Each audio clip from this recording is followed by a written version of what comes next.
The Starlight Lounge presents An Evening with the Progressive Box. Oh, what a great audience. Let's dim the lights for this next one. Nope, too much. There it is. Gotta get things just right. Like Progressive's Name Your Price tool. Tell us what you want to pay and we help you find coverage options that fit your budget. And now, the mood is right. Wait, the lights are back on again. Trudy, can you? And now it's completely dark. Progressive Casualty Insurance Company and Affiliates. Price and coverage match limited by state law.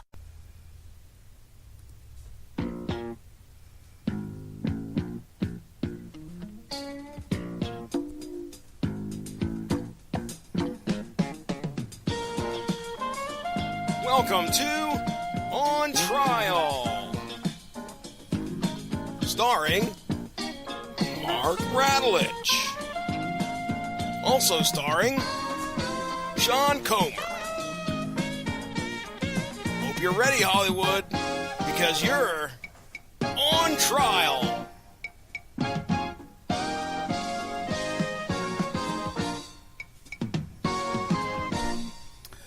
All rise. Court is now in session. The Honorable Judge Dredd presiding. This is On Trial, brought to you by the Radulich and Broadcasting Network. And tonight I am your prosecuting attorney, the mandated reporter, and frankly I'm mortified, Mr. Mark Radulich. And on the docket is the 1982 Walt Disney computer-generated imagery classic, Tron. Because it's video game week, ladies and gentlemen. It's video game week all week long on the Radulich and Broadcasting Network.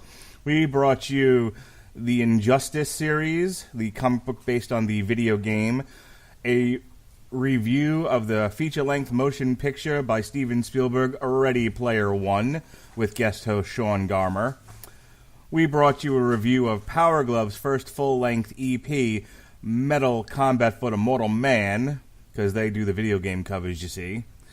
And we're rounding out Video Game Week with a look at one of the very, very earliest, if not the earliest, movies that dealt with computers and video games and the concept of going inside the computer, all Matrixy like Tron. And here to defend the honor of said mistress of film, ladies and gentlemen, Mr. Sean Comer. How do you do, sir? Hello, everybody. I'm Sean. You're not. And, yeah, I'm kind of the Radulich and Broadcasting Network's token gamer. Indeed. Indeed. Did you see Tron as a kid? Like, when did you come to Tron? Well, it was released the year I was born. Okay. So I have faint memories of catching it on TV, something like, how many years later must it have been? Probably must have been a good, 6, 7, maybe even 8 or 9 years after it came out. And I was kind of taken aback by a whole lot of what in every manner of hell am I looking at? Because I was not one of those kids who was fortunate enough to grow up with nerdy parents. I know that some of my friends had parents who were teachers and computer programmers and whatnot, or just plain tinkerers, and they did all this cool stuff. And not to knock my upbringing too hard, but I didn't get a chance to really find out how fascinating I would ultimately find all that stuff, because my dad is, my biological dad anyway, is the mother of all Luddites. I think if he could go back in time and probably punch whoever invented the very first computer, he would do it. He would go back and probably sabotage the creation of the microchip. I have sat there just in absolute awe and watched him just hunt and peck type with 2 fingers at a keyboard. So, Tron kind of wasn't his thing, and so it really kind of wasn't exactly my thing, although I still thought it was cool. But then years later, along would come Tron Legacy, and I would give it another chance, and It's not a perfect movie. It's an example of how easy it is to be swept away by the rosiness of the nostalgia goggles. But I can certainly see how groundbreaking it was for its time and how easy it is to appreciate the cultural impact that it kind of had down the road. So Tron comes out in 1982, and I'm 6 years old. I'm pretty sure I watched it. I don't think I saw it in the movies, but whenever it made it to VHS, I'm pretty sure that's when I saw it. I know we had a copy at home. Now, I grew up with your father's opposite. His evil opposite.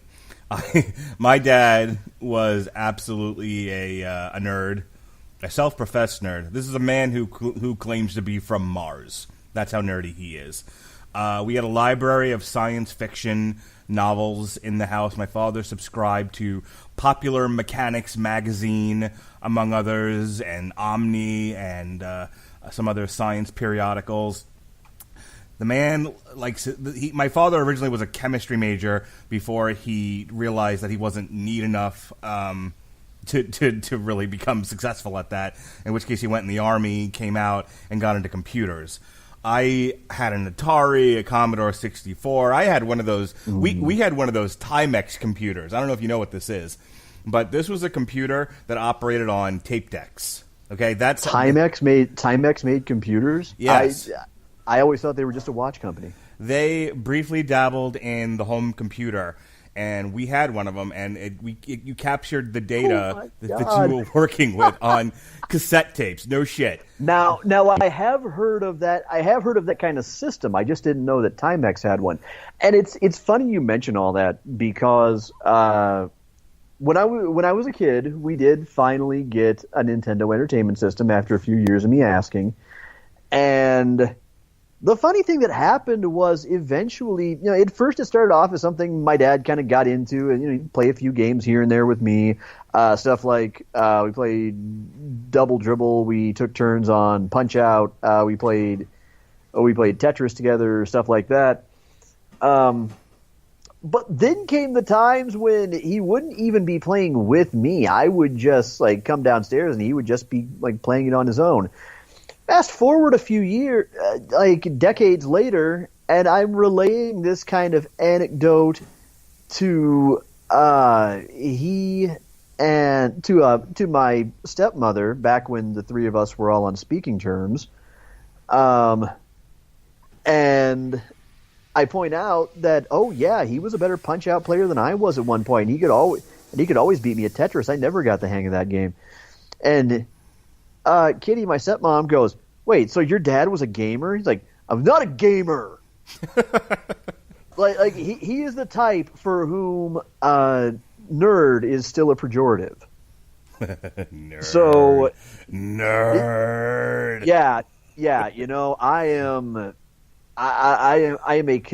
a content, multifaceted nerd who was raised by every stereotypical jock that wishes the early 60s and 50s could miraculously come back. Meanwhile, I grew up with a man who cries at the end of Revenge of the Nerds, and he don't cry much. I've only known the man to cry twice, at the end of Revenge of the Nerds and when his best friend Jim died. Yeah, see, about the best I can say about Dad's nerdy tendencies, he liked the original Star Trek, but never got into the Next Generation. He liked the first three Star Wars movies. Thinks Empire was the best of them. Liked the original three Indiana Jones movies, and really liked Monty Python and the Holy Grail. That's about the most.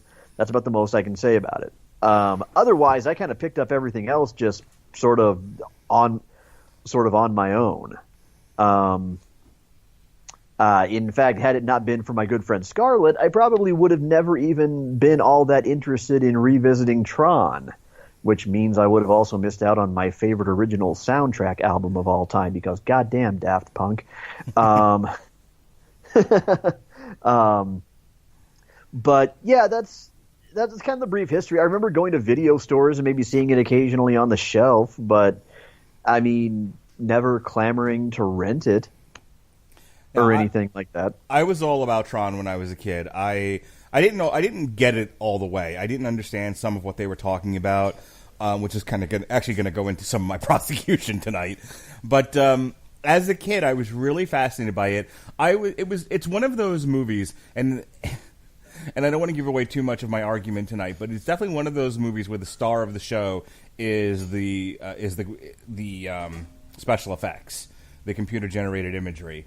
And as a kid, and not a critical film reviewer, I was absolutely mesmerized, and that's all I needed. I mean, I was definitely one of those kids like, I don't know what they're talking about, but damn, that light cycle scene is awesome. Hit him with the frisbee, Tron. I'm like, I was into it, and I loved that movie as a kid. One of the reasons why I put it up on the schedule tonight, and I put myself in the position of being the prosecutor, was I wanted to see if after all, because it's been years since I've seen Tron, and I wanted to see if I remove the nostalgia glasses and separate myself from my childhood love of that film.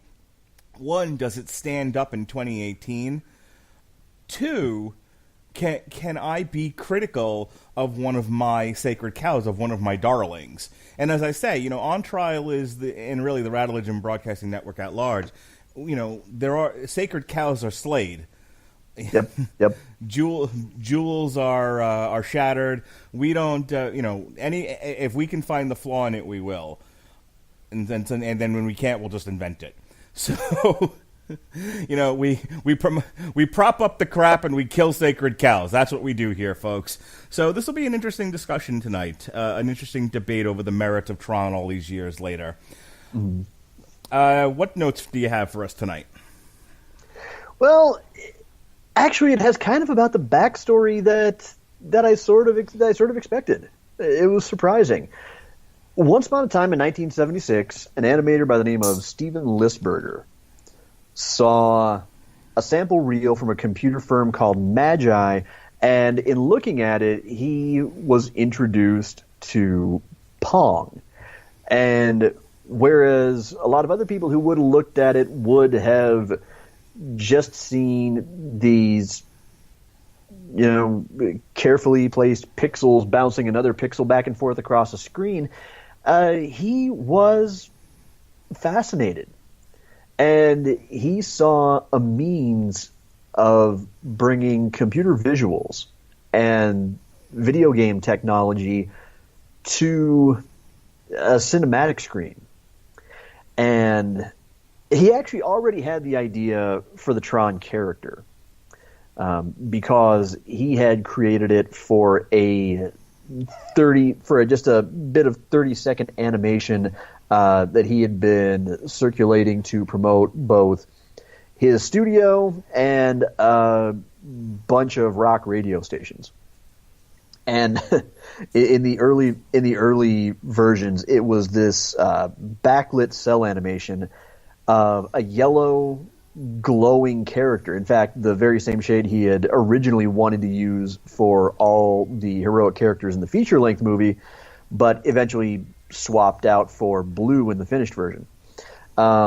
His prototype was basically a bearded Cylon Centurion from the original 1978 Battlestar Galactica. And he had armed it with a pair of exploding discs. And around the time when Tron was really starting to develop, he was developing a frustration that was very relatable to a certain generation of nerds, namely, Mark, our generation. He noticed that the culture behind video games and computer technology was very cliquish. It was kind of fringe, kind of insular, and he wanted to find a way to really lovingly open that world up to all people, to all backgrounds, so that they could become as fascinated by these ambitious frontiers as he was.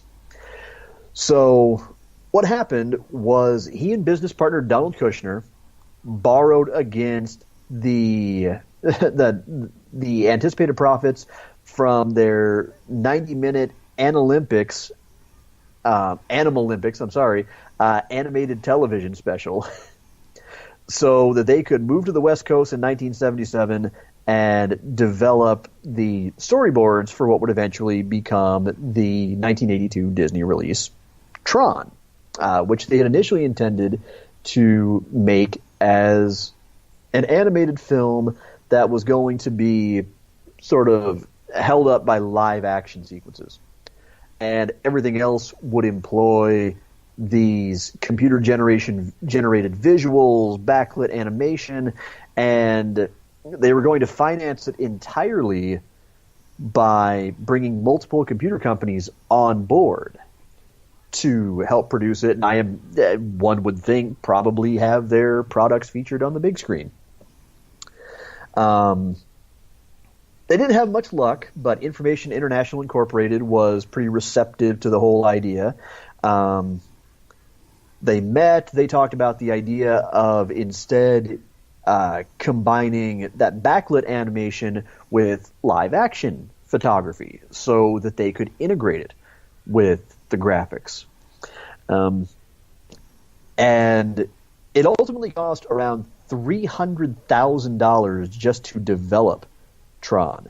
And then they had to also secure somewhere between another $4 and $5 million worth of private backing.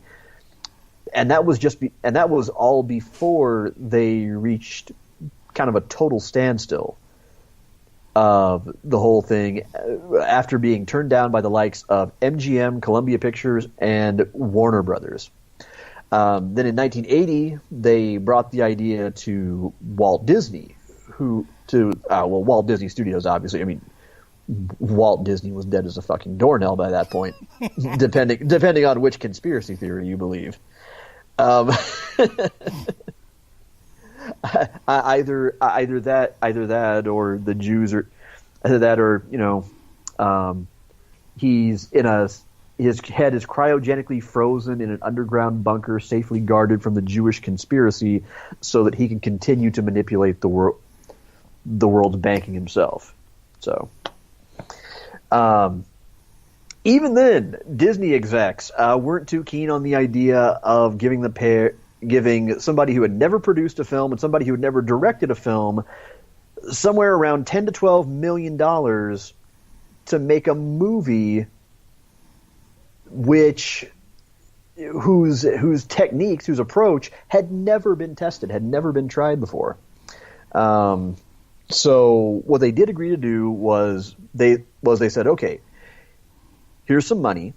With that, you create a test reel, which what ultimately got was a flying disc champion throwing a prototype of the disc used in the film.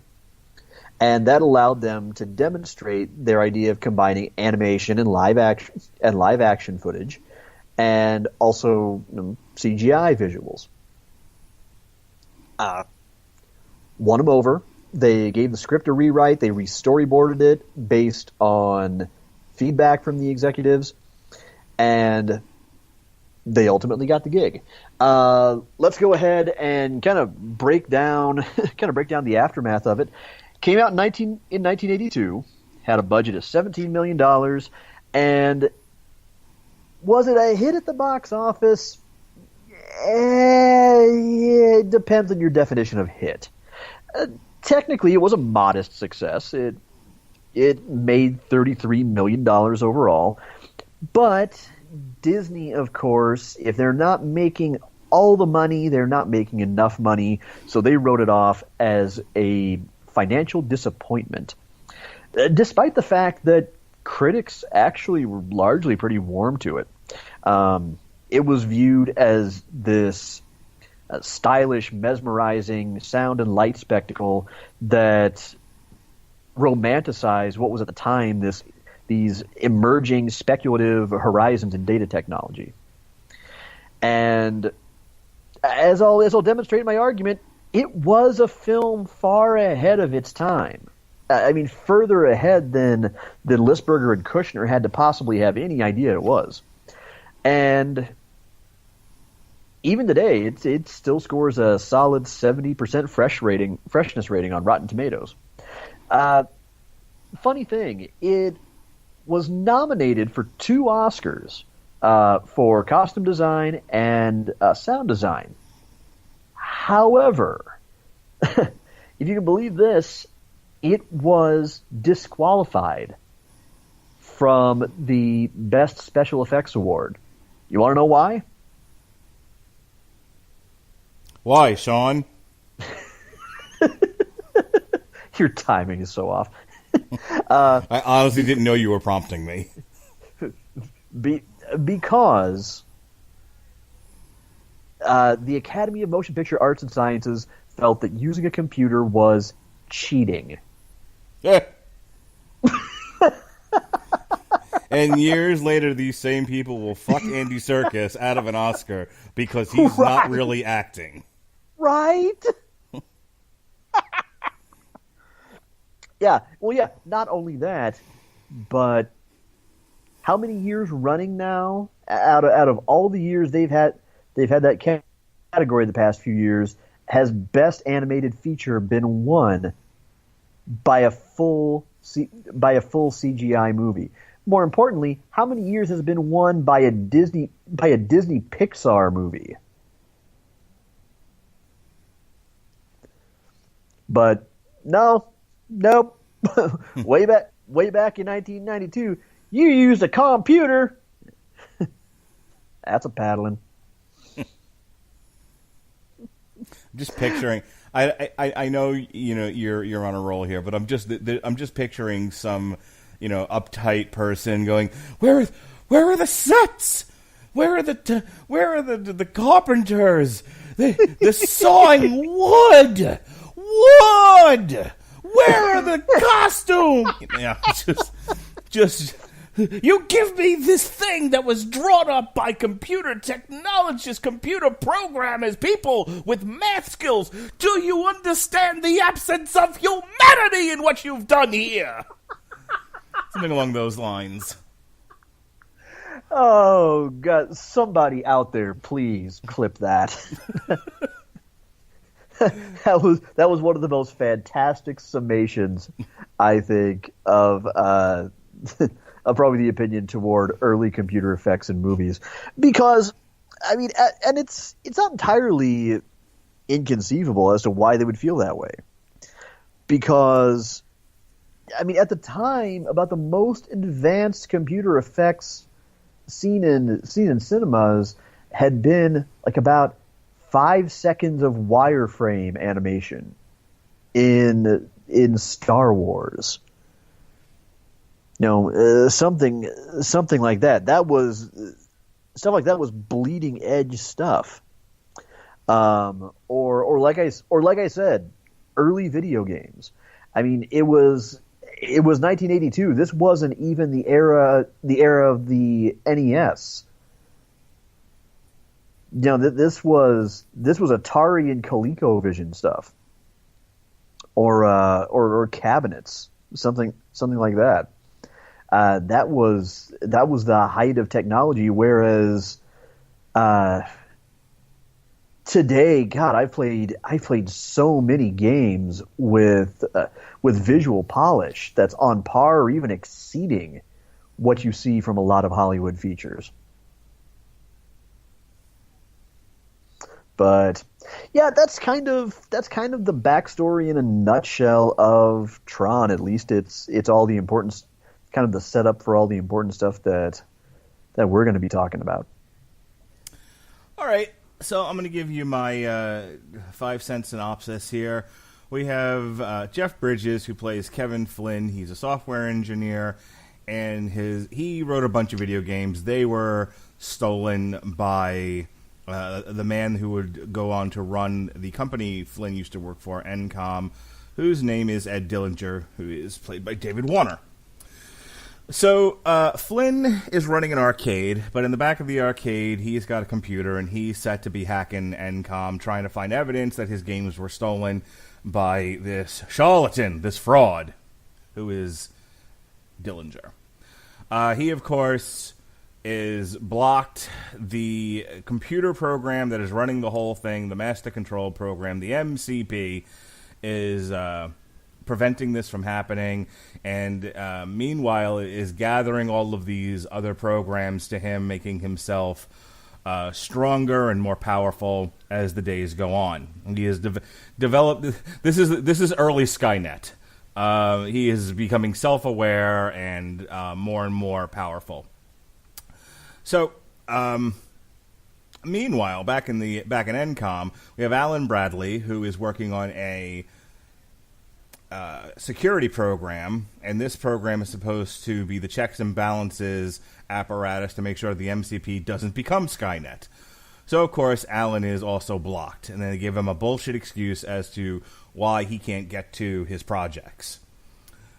He has a girlfriend of sorts who is Cindy Morgan, plays Dr. Laura Baines, and she is working on a laser that digitizes things.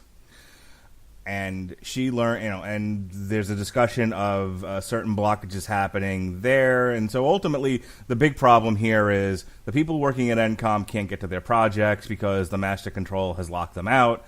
And the person who's supposed to be in charge, the human in charge of the master control, isn't being honest and forthright with them as to why. And then you have Flynn, who, as I said before, is trying to prove that he got ripped off. So they decide that the way to fix this is to break into ENCOM and get on one of the terminals and break through the master controls and get what they need. They're going to unlock the Tron program, which is going to aid them in getting the evidence they need to prove Dillinger's a fraud. Of course, the master control learns of this and gets a hold of the digitization laser and zaps Flynn and sends him into the computer. What we learn is that these programs that the master control has been gathering, he takes in what he needs, and the rest he puts in gladiator games. Computerized gladiator games, Pong, basically. They essentially are playing Pong with one another, or as you might remember, a game, tennis. They're playing tennis, basically. So the whole thing leads to Flynn finding Tron and some other like-minded programs, and they're gonna revolt against the MCP. They end up breaking out of the games and at some point going their separate ways. Flynn going one way, Tron going another, and ultimately this results in them taking down the MCP at the end of the movie. And Flynn is restored to the real world, and he has the proof in his hands, and he becomes the CEO of ENCOM. And the system that has been enslaved by the MCP is now a free system again. So that ultimately is like I said, the 5-cent plot. A little bit more detail to it than that, but that's all you really need to know. So I talked before about my love of this movie as a kid, and I was razzle-dazzled, as I should have been, by the special effects. Here's the thing. Looking back on it with a critical eye, and I said this about Pacific Rim Uprising on Damn You Hollywood, and I just said it again about Ready Player One, the feature directed by Steven Spielberg. As I said, the star of the show is the special effects. But just because something, let's take the Lord of the Rings movies. The special effects in the Lord of the Rings is pretty top-notch. But the story, the source material especially, but the way that it was adapted is incredible. And the characters are wildly fleshed out and three-dimensional, and it is an emotionally gripping ride, as you get to see these wonderful, fantastic things brought to life by the wonders of computers. Tron, that's the goal. Pacific Rim, Ready Player One, Tron, all suffer from the same problem. They give you great razzle-dazzle, but the structure of the film suffers. Here's some examples of what I'm talking about. Let's take Flynn. Flynn is not a very well fleshed out character. Okay? He gets by on the charisma of Jeff Bridges. I mean, this is the dude, after all, right? I mean, I haven't seen The Great Lebowski. I'm sure someone will make me watch it someday, and we'll do a podcast on it, or I'll have to defend it or prosecute it or something. But for the time being, here's a shock for the courtroom. Never seen The Big Lebowski. But I know that the Big Lebowski succeeds, at least on some levels, by the charisma of Jeff Bridges' acting and the character itself. Well, okay, Jeff Bridges is a great actor. And his Kevin Flynn character is fun and charismatic, but rather two-dimensional. There isn't a lot there. Let's look at what his personal stakes and motivations are, because they're terribly underwritten, and that's a problem. It's a problem if you're looking critically at this movie. If you're just there for the special effects and the rocket cycle scene, light cycle scene. Rocket cycles are Flash Gordon. Light cycle scene. Then it's kind of a who cares on the character. But if you're looking at it critically, this is important. So he got ripped off and fired or left or whatever from MCOM, and he's sort of obsessed with getting his stuff back. Getting the acknowledgement that he so deserves for creating these games that gave somebody else the fortune that should have been his. Now, I picked that up listening very closely, and it's certainly part of at least two different exposition dumps. But that's just the point. An exposition dump isn't particularly interesting. It could be made to be interesting, or it could be the Matrix movies, where there are tons of exposition dumps, and it's just a talking head on screen for about 20 minutes. See our previous Long Road to Ruin discussion on that. So my point being that for you to get a real flavor for what's happened to Kevin Flynn, you need to see him suffering. To a degree. You need to see how having been ripped off has brought him low, and how being brought low has given him the fire and the desire to get his shit back. And when we meet Flynn, he's running a successful arcade. There's a party going on in there. There's all kinds of kids playing video games. He's having a ball. He's he's acing Space Paranoids, a game that he invented, a game that he wrote. He's got groupies, okay? That's how dated this movie is. This nerd, this video game enthusiast, has groupies.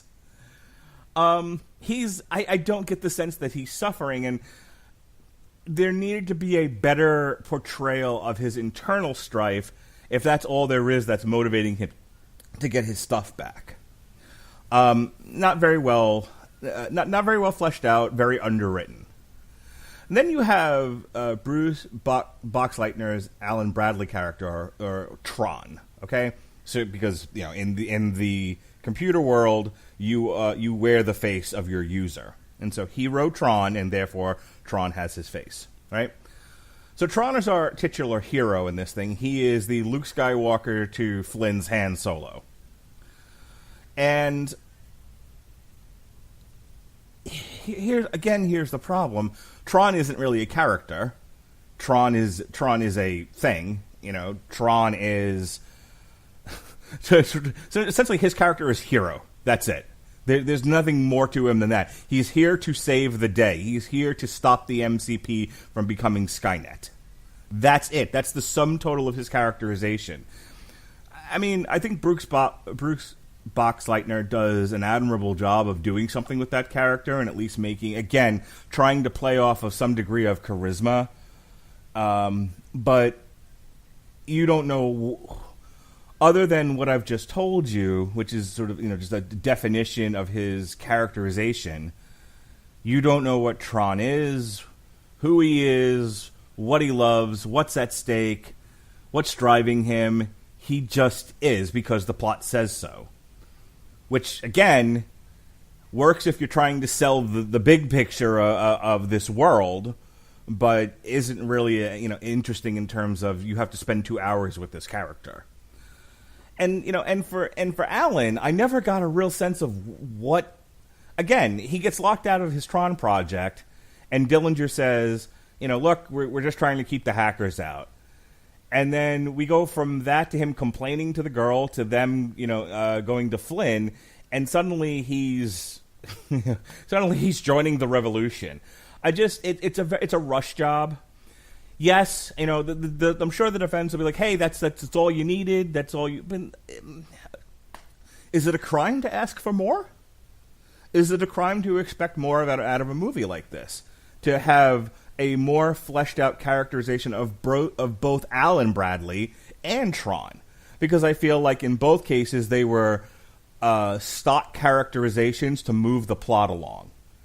Jeff Bridges shines in this, and again because of his ability and his charisma, and your star, for whom the movie is named after, is outshined. And I think that's a crime to the movie. I think that's a crime to the structure of the movie. My last prosecutorial note on this actually has to do with the setting itself.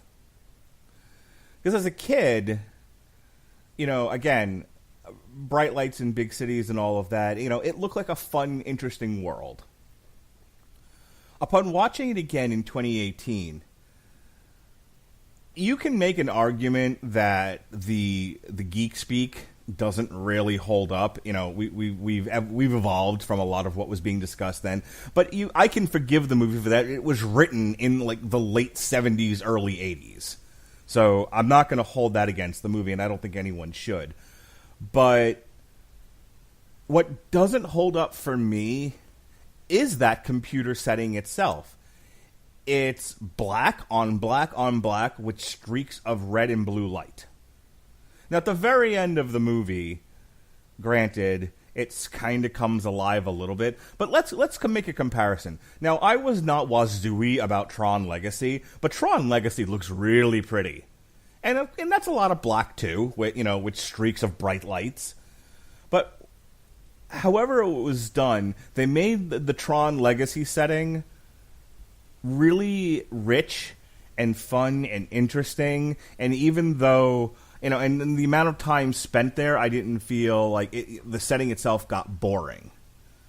Watching Tron, in the 1982 feature, in 2018, the setting drones. It drones on. It's like The Teacher and Ferris Bueller's Day Off. It just goes and goes and goes. And the novelty of what they're presenting to you in this wild and rich, fantastic world that Alice has fallen into, Alice being Flynn, loses its novelty and luster after about 5 minutes. And then the rest of the movie is just one... And I'm not talking about the action here, but I'm talking about the setting. It's one set piece after another of the same thing over and over and over again. It was a nice try and certainly a great effort for 1982, but I think, it's one of those things where, people say, oh, the Beatles is the greatest band in the history of rock and roll. Bullshit. The Beatles had one of the greatest impacts in the history of rock and roll and in American culture. You might even say global culture. But there are better bands than the Beatles. There are better musicians than the four guys in the Beatles.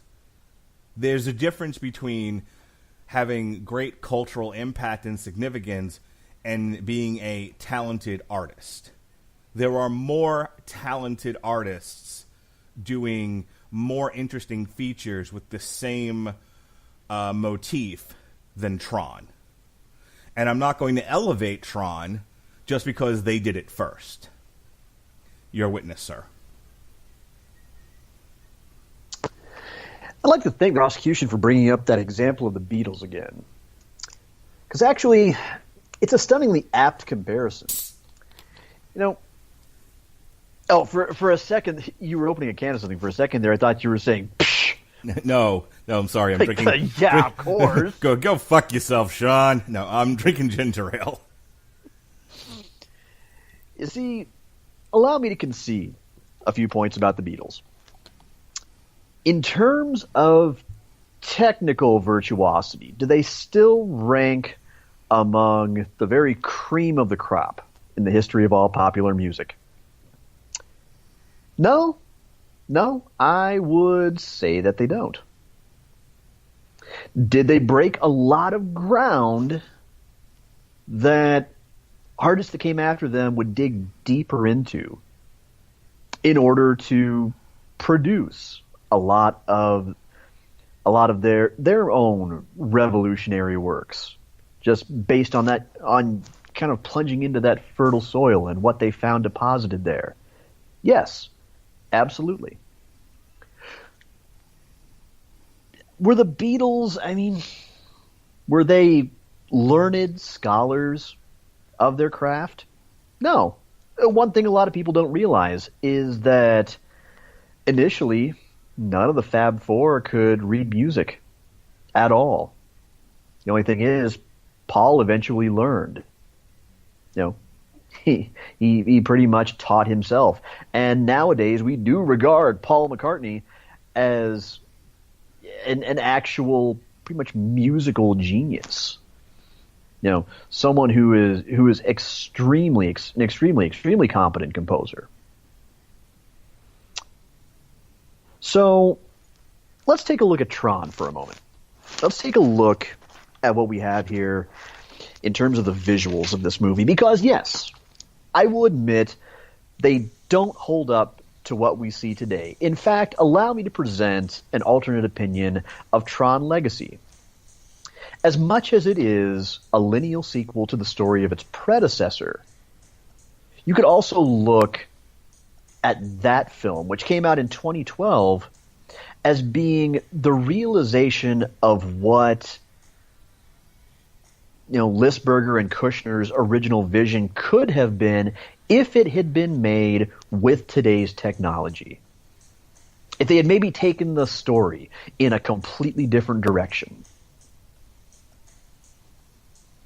It could have almost been as much of a remake or a ground-up revival as it was a sequel. In that way, it's almost more comparable to the Evil Dead remake than it is to something that should just have a part 2 next to it. But that being said, one must take a closer look at not only the techniques used to make this movie, but also what they yielded in the end. I've joked a couple of times. I've pulled arguments, admittedly, out of my supple rectal cavity about how if we hadn't gotten this bad movie, if this movie hadn't done this badly, somebody else wouldn't have come along and done it better. No, this is one time when filmmakers became ambitiously inventive. And not just pulling things together clumsily, but really ingeniously innovative. And it paved the way for some brilliant things we have seen in the 30-plus years hence. For starters, if there's no Tron, there is no Toy Story, and hence there might as well be no Pixar. That's right. You heard me. Many visual elements in this movie were made by colorizing black and white photos and digitizing them, enhancing the colors, so on and so forth. They were using real life objects to create computer-generated backgrounds. Whereas, on the other hand, there's an argument to be made that John Lasseter, who has openly praised this movie as an inspiration for him doing everything that he's done, arguably an influence right up there alongside the great Japanese hand-drawn genius Hayao Miyazaki. And his company went on to kind of, I guess you could say, reverse engineer that approach, because now they create entire physical environments strictly on a computer. It's pretty much the opposite. At the time, there was really no roadmap. There was no set of instructions for the kind of daring cinematography this movie sometimes displayed, some of its sweeping camera moves. They had to meticulously hand calculate each motion, no CG to fall back on. So when you think about that, when you think about carefully, physically plotting the path of a camera, think about if this movie hadn't come along first and sort of shown what was possible. You have to wonder, would anybody have thought when making The Matrix, hey, we got this idea for this concept called bullet time. Let me show you what we're talking about. This series of just technically masterful, smooth camera movements to depict the slowing down of time. Or, I mean, either, depending on how you look at the slowing down of time or preternaturally, fast physical motion. In a way, given how far CGI has come, there's an argument to be made that we will probably never see a movie quite this groundbreaking or quite like this ever again.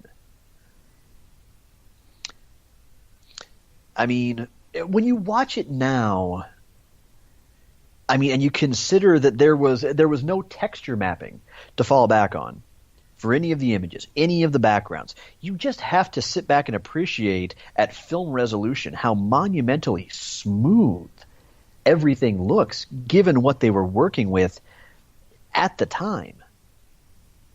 And again, I want to reiterate, comparably, this was back at a time when a few seconds of wireframe animation in Star Wars was still just a mind-blowing thing to see. It really is genuinely incredible. So that brings me to some of the prosecution's arguments about the movie itself. And yeah, I will admit there's a point to be made there that the story could have been better. I will concede that, especially in terms of the fact that the notion was to create something with an extremely broad mass appeal based on this very niche world of nascent technology that was still the stuff of, at best, hobbyists, at worst, science fiction. But is the story really that bad? Is it really? Because I think there's something to be missed by looking at it from the wrong point of view. The prosecution argued that the stakes for Flynn are questionably fleshed out throughout the entire movie. But are they? Are they really? I mean, I wonder if the prosecution is thinking about this in terms of seeing this story through the eyes of the people who wanted to tell it. Because they are, they were/are, and I refuse to use this word as a pejorative, they're nerds. Absolutely. And that's why things are a little bit different. Because, to us, life is not always like Revenge of the Nerds. It's not always like The Big Bang Theory. And, yeah, I like the character of Flynn, and I love the charisma that Jeff Bridges brings to it, because this is one of those early movies in which, for once, the nerd is not the joke butt. He is not the pratfall waiting to happen. He's not the comic relief. He's a man with an actual personality, with a little bit of substance and heart to him. Man, is that refreshing, especially when you consider the way, my ilk/Mark's ilk, I can see, yeah, he's 6-7 years older than I am, so maybe viewed a little bit differently through his eyes.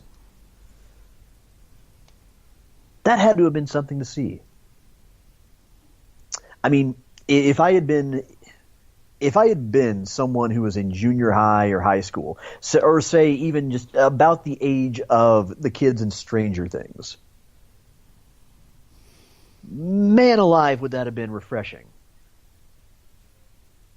You know, to see someone like me who was a cool guy, but who was also smart and heavily into technology and video games and science and math and computers, all of that. And you know, Mark talks about how we never really see Flynn suffering. But, you know, for a lot of my/our people, that's not unusual. That's not unusual for us at all. We go through high school, we go through junior high school, even college, and we just we take the little indignities. You know, so often we're sort of there to be the workhorses for somebody else, because what else can we do? We're not strong enough to fight back. We don't have the force of personality to rally anyone behind our kind of things. We are the worker ants. You know, cool kid needs some homework done. We don't have any friends. Hey, maybe we'll get invited to a party if we help them fudge their essay. You know, let them copy notes. Hold your test just to the right side of your desk, just a little bit, just so.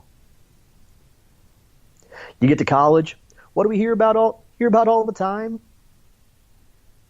Barely literate athletes who basically have studious students on call for them at all times to help them float by in their classes so the school can earn a New Year's Eve bowl berth, or so they can contend for a shot at the Final Four. Don't pretend it's unusual.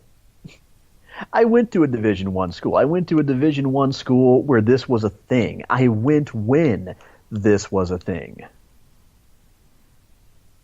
By all means, go Google University of Missouri, Quinn Snyder, Ricky Clemens.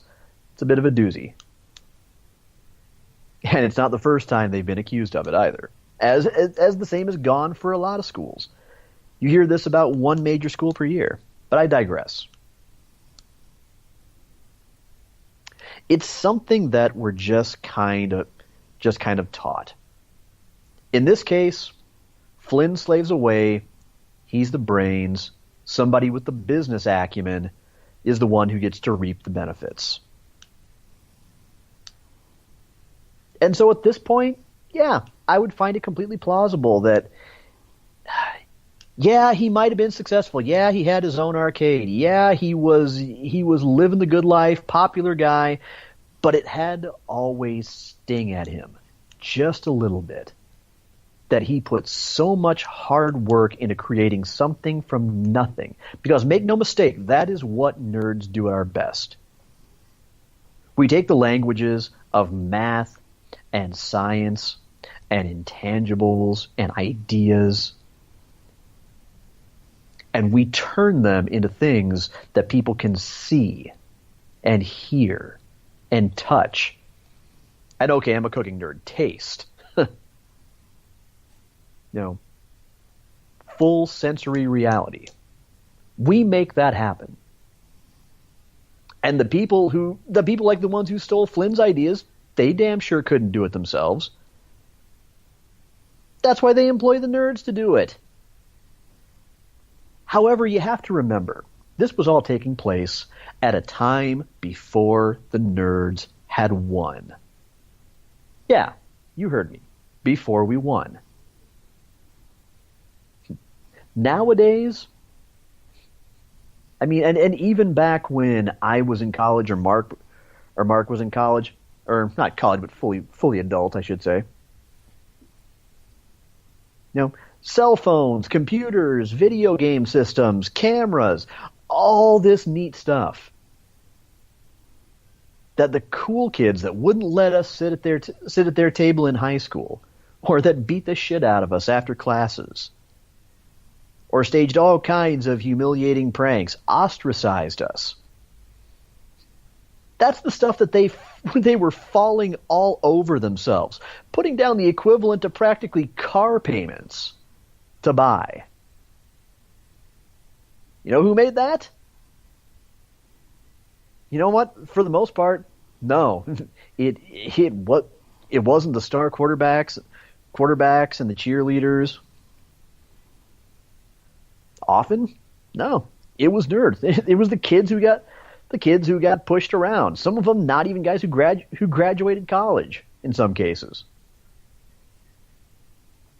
So nowadays, we've won because we gave the world everything that makes it go round right now.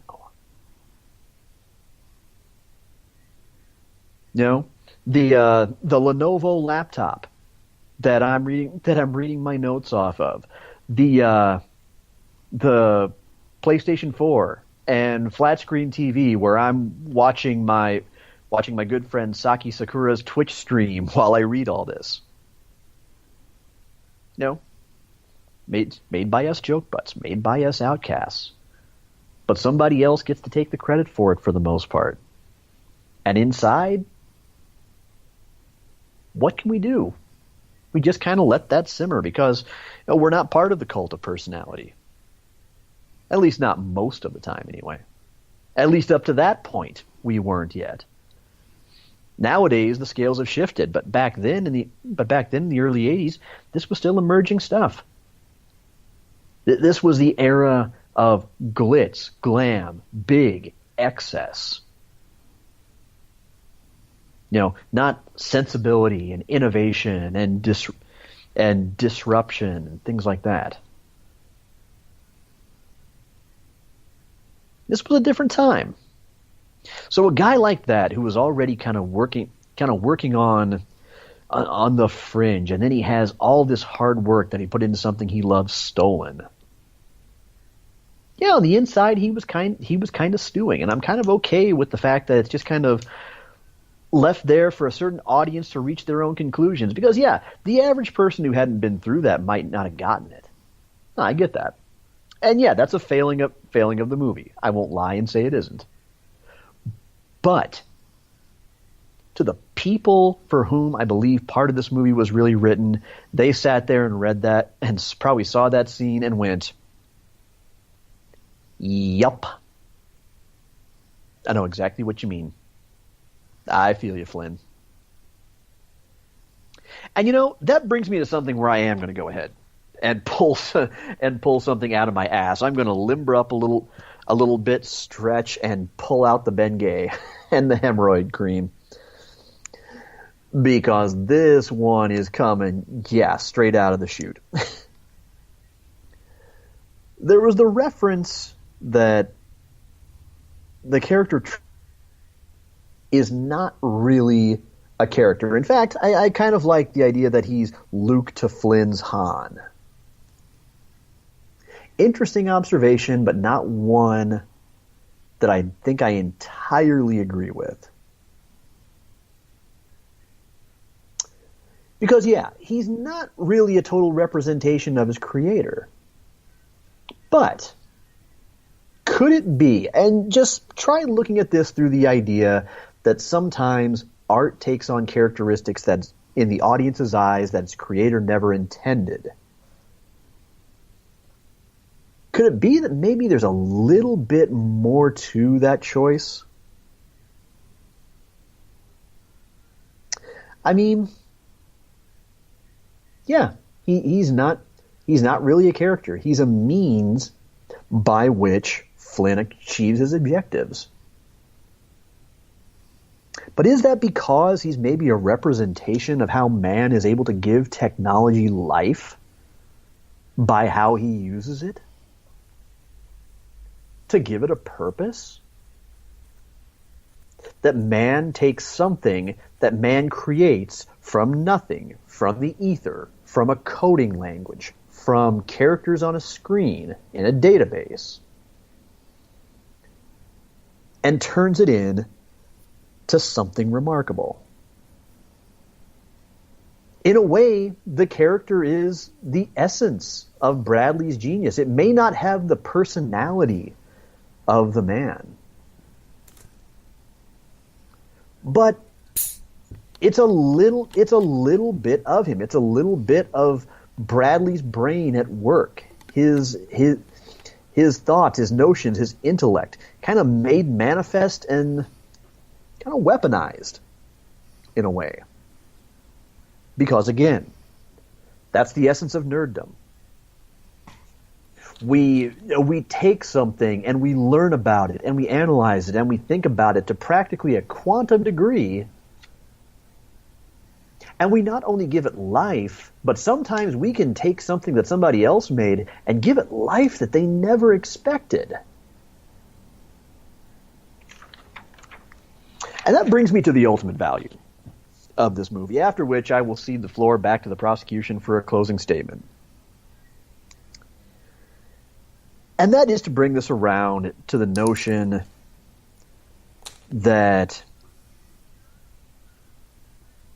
the nerds of the 80s who saw this were more than likely captivated by the way that its creators shared their fascination with information systems and just the expanse of technology as a whole.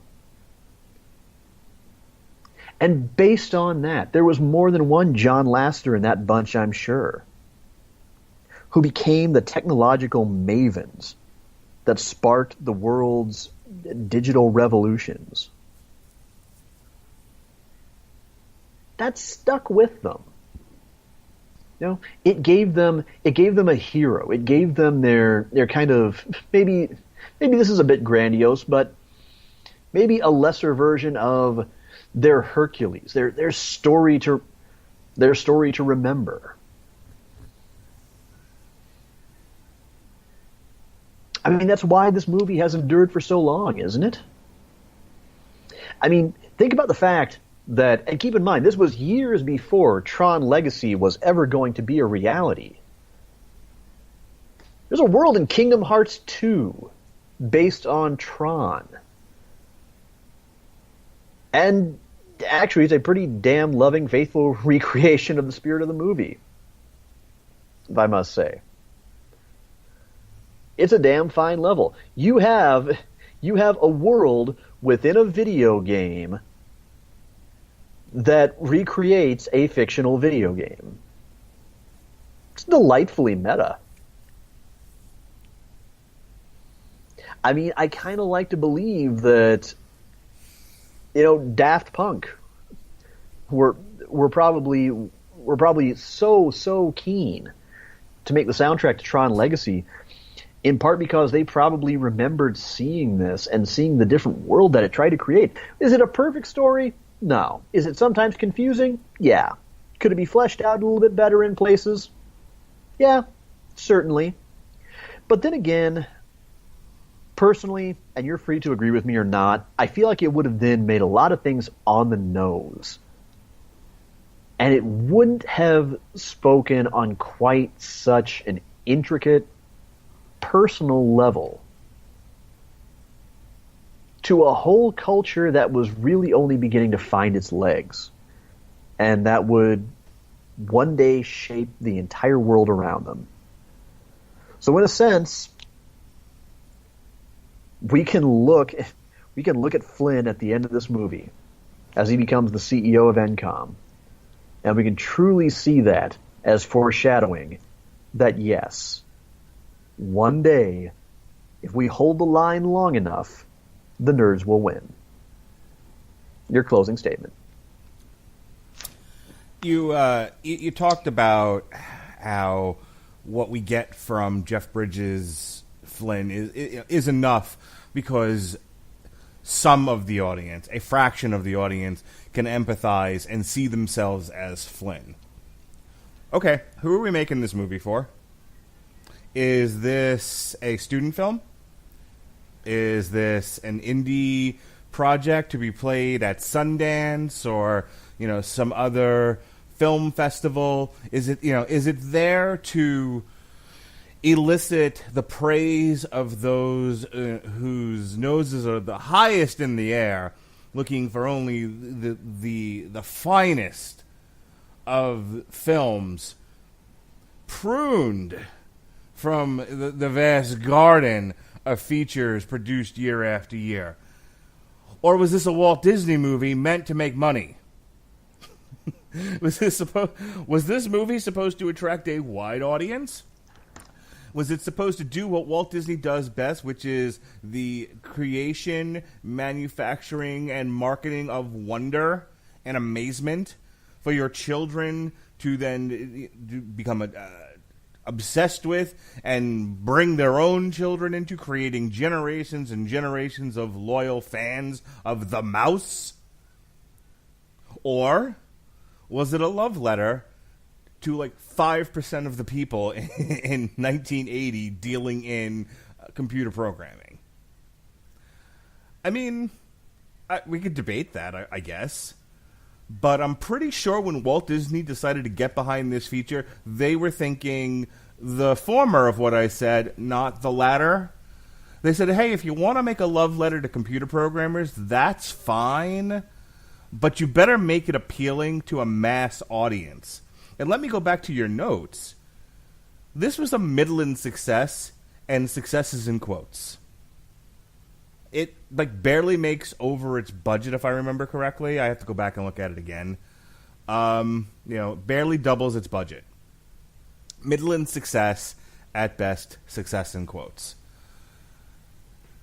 You smart people, you people who have adopted the culture of the internet and made it your own and stand firmly and proudly by your nerd credentials, you may want something that speaks to you personally, and you don't need a tremendous amount of fleshing out of a character because you see so much of yourself in that character that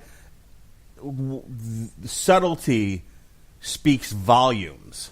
And there is an argument to be made that subtlety can speak volumes, and you don't need everything to be on the nose. But for the vast majority of people that are about to make Avengers Infinity War a $2 billion movie and made Black Panther a $1 billion movie, nope, Tron needed to be better than it was. And by better, I mean more fleshed out characters, more suffering. There needed to be more of the human element, more of a general human element in the feature than what the defense was drawing a circle around, which is this fraction of a fraction of a fraction of a subculture.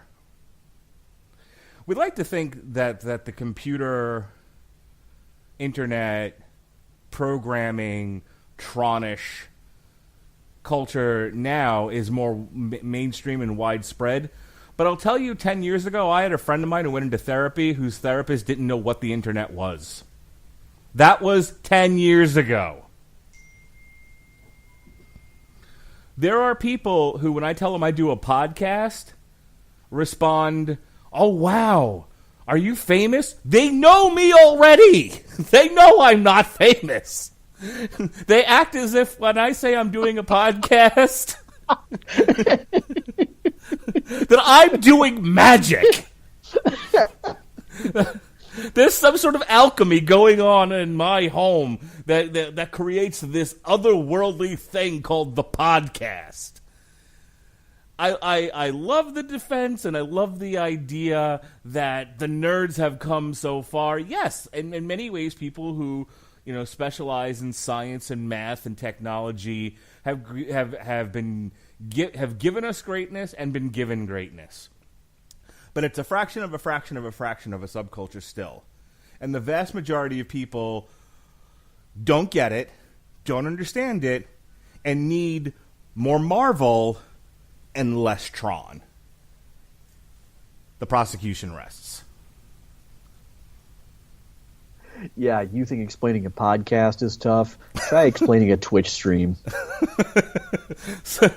Get back to me. So you play a video game and it goes on the internet, right? I don't know why I have to do that in a southern voice, but... Well, you have to remember, I do temporarily still live in rural Missouri. Fair enough. Yeah.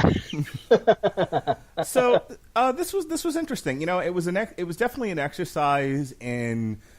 You know, I don't always go back and look at, you know, the things I loved as a kid and try to tear them down and scrutinize them. And when I do it, like this is one I agonized over. We didn't get to do the Tomb Raider one, but this is the second. I apologize again for that. Shit happens.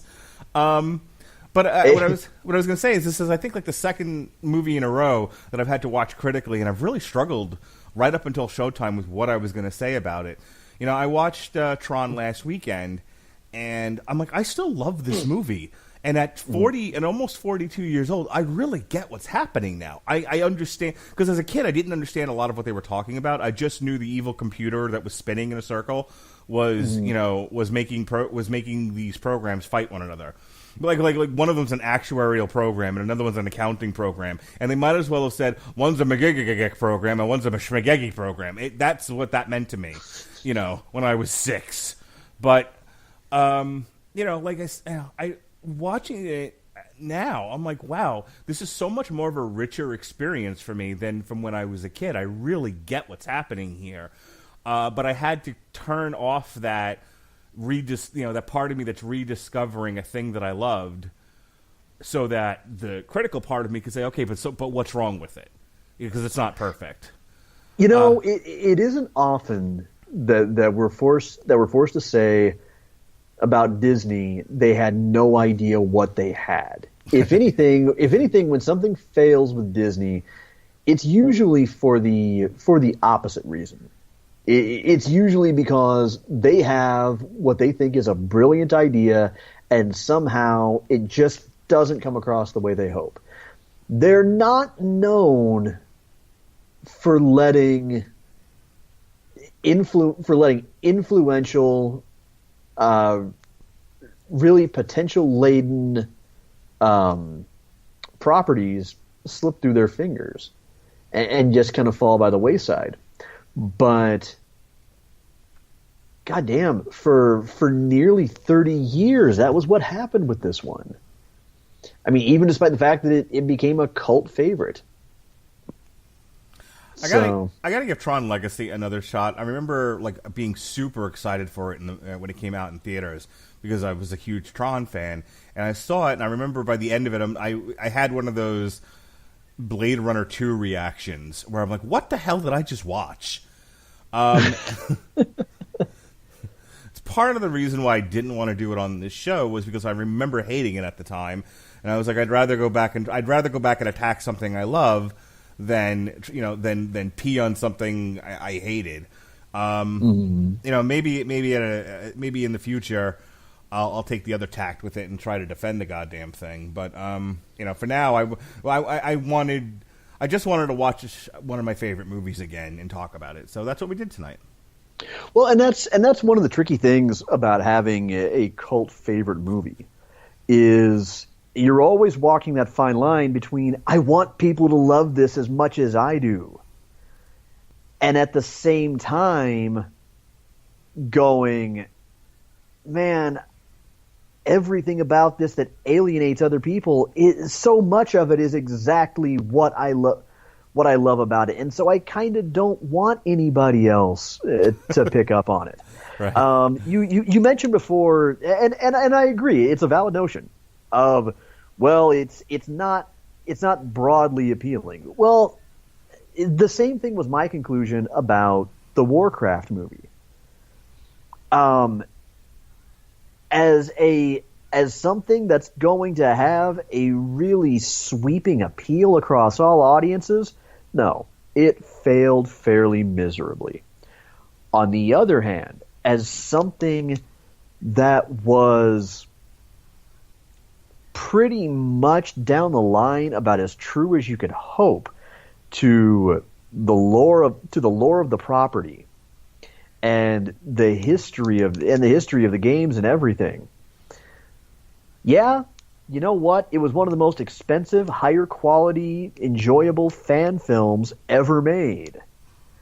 And then you compare that to something like, well, Assassin's Creed, which was trying to get itself over with everyone, was trying to be widely beloved, and in the process, it just kind of shits on everything that made the IP so bankable in the first place, so much so that somebody actually thought, yeah, there's money to be made by making a movie out of this. It's difficult, and in this case, you're not talking about something that's just adapting one particular property, but it's adapting an entire culture, an entire technology, and trying to do so in a way that's faithful to it, and it's going to speak to the people who speak the language. But in the process, yeah, unavoidably, you're just going to lose people along the way, because if you talk to other nerds about their favorite subjects, we don't dumb things down. We let fly with the jargon because we just feel confident that the other person on the other side of the conversation is just going to understand it. I'll tell you, I had a similar reaction to the one that you're talking about with Inside Out. I loved Inside Out. Now, I mean, Inside Out is Tronish. It takes the idea of something that is inanimate and makes it animate and gives it personality and creates an entire world around this idea. What emotions in someone's mind, in someone's body and soul. And I loved Inside Out for that reason, because it handled the idea of what is the meaning of our thoughts and emotions. And it and it was a children's movie, but it spoke to me on so many different levels that I really ugly cried throughout a lot of that movie. And hang on, the thing of it was that same year the Minions movie beat the fuck out of it. See, and I was so mad. But it's funny you bring up Inside Out, because so often, in the past few years, the way I've learned to deal with what depression and anxiety have kind of made of my mind, I actually have a system for dealing with that, and it's one that I kind of fashioned myself at first, because I've never had the resources to seek professional help or go on medication or anything like that. And so I had to kind of come up with this system for sorting things out. And at some point I got kind of curious, like, well, am I doing something that somebody else is doing, or am I actually finally just losing my mind? And it turns out I went to Google, and through some rather creative searching, I found, there's this thing called internal family system therapy. That's basically what I've been doing. Holy shit, I taught myself psychotherapy. But of course, I could break that down to other people close to me and try to explain it to them that way in kind of the parlance of that particular technique.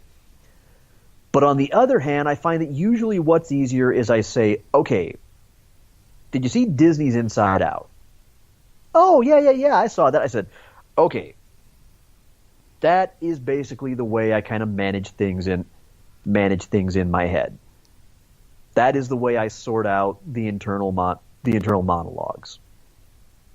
And then from there, when I explain everything else about it, they go, oh, okay, I get it. So occasionally, yeah, a movie like that kind of it gets it right, and it speaks to it on on a deep level, but Inside Out did that far better than Tron did. I'll be the first to admit that. But yeah, it's depressing when you really see, and it's frustrating when you see a really intelligent film like that tackles such a sensitive, deep subject and tries to do it subtly with a very fine touch. And it gets beaten out at the box office by the insane mutant babbling talking corn nuggets. Yeah. I mean, Winfrey's made the point, and every time I've brought this up, that Minions had wide box office appeal, more so than Inside Out. And that's saying something, considering Inside Out was an animated Pixar film for kids. So, with funny looking characters, and it's colorful and it's relatable and everything else, and yet as relatable and as people could see themselves as Riley, and it was about an important subject, and really it was a 4-star winner. It checks every box except for the box of fart humor. It didn't have fart humor, Sean, and Minions did.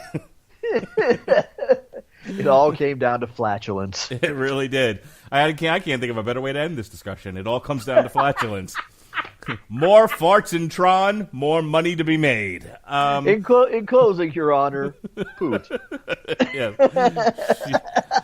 she pooted. All right. So that's it for the month of April. We've got with the changing in films between Avengers and Rampage. That's all we could fit in April. So May, April show is Bring May On Trials. The next one we'll be doing will be May 8th, and we'll be looking at Battleship. So that'll be fun. And I think that's it for the month of May. I'm just looking at the calendar real quick. That won't be the only me and Sean show, though. Sean will be joining us for a TV party tonight, the week that the Arrow finale is going to air. So we'll have a little discussion of what's to be expected in the Arrow finale, how the season is up to that point, and that kind of thing. As for what we do after, so that's May, and of course this is the summer of Sean. In June, we'll have the 1994 Oscar debate, Forrest Gump versus Dances with Wolves, and that's going to be June 5th. And then the summer of Sean ends July. Come out, wherever you are. All right, not July. August.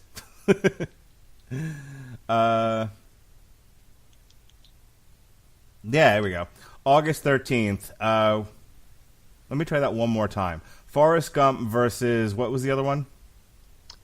It was going to be Forrest Gump versus The Shawshank Redemption. Who should have actually won Best Picture, as I'm calling it, On Trial Civil Court. Right. I misspoke. So, yes, Forrest Gump versus The Shawshank Redemption. Custody of the Oscar. Yes. And then August, then we skip July, and then on August 13th, we do Dances with Wolves. So that's the next couple of on trials we got for you. In the meantime, like I said, it was video game week all week long. Injustice, Ready Player One, Power Glove, Metal Combat for the Mortal Man. Next week on the Rattlevision Broadcasting Network, we've got a pair of wrestling shows for you. We're going to do Ringside Volume 1, Kayfabe on the source material, and then we're going to have a TV party tonight for WrestleMania 34 on Tuesday, April 10th, and then the 11th is Camelot, the Shadow Theory on the Metal Hammer of Doom. Sean, what's your pleasure? Well, you can follow me on Twitter and Instagram at Comer Codex. Same handle in both places, ComerCodex. On Twitch, you can follow, that's right, since the last time we had a show, you can now subscribe to my Twitch channel, twitch.tv/ComerCodex. I am now fully monetized. I typically stream various video games about 6-7 nights a week. Usually it's Monday through Friday and Sunday. And then Sunday, we play one single-player game all the way through until the finish. More recently, it has been Bloodborne. And then on Saturday, myself and friend of the RIBN, Cole Marentet, host Saturday Night Smite, wherein it's pretty much exactly what it says in the tin.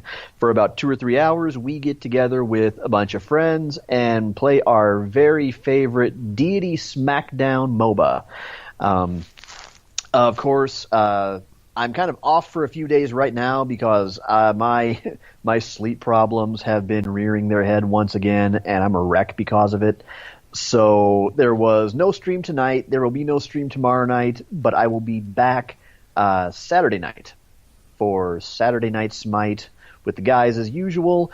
And then on Sunday, I believe we have something going on over at FPG News for WrestleMania 34. Stuart has said that he wants to do something coverage-wise, but he hasn't yet told me what it is. If nothing else, you can count on my having my full review of the show up on Monday morning after this coming Sunday. So, yeah, also, since I'm going to be watching that, you can also expect no stream on Sunday, but I will be back on Monday on FPG News with my WrestleMania thoughts, on Twitch with my stream, and probably updating on future projects on Twitter as I go along. All right, court is now in recess for Sean Comer of the Comer Codex. I am your mandated reporter, and frankly, I'm mortified, Mr. Mark Radulich of the Radulich and Broadcasting Network. This has been On Trial. Be well, be safe, and behave.